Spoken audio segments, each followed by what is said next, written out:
Hola, soc Josep Botella i avui m'agradaria presentar-vos la meva segona novel·la.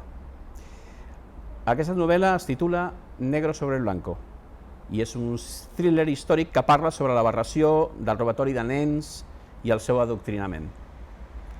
El militar i psiquiatre Antonio Vallejo Nájera i la seva obsessió per trobar el gen rojo marcaran les línies estratègiques per iniciar aquesta trama.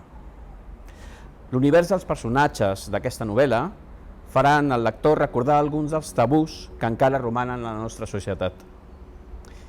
Un viatge amb la imaginació per Barcelona, Berlín, Lisboa i Praga, seguint l'estela dels protagonistes, anirà desvelant la trama que durant anys ha viscut i viu encara entre nosaltres. Espero que a tot cor que us agradi.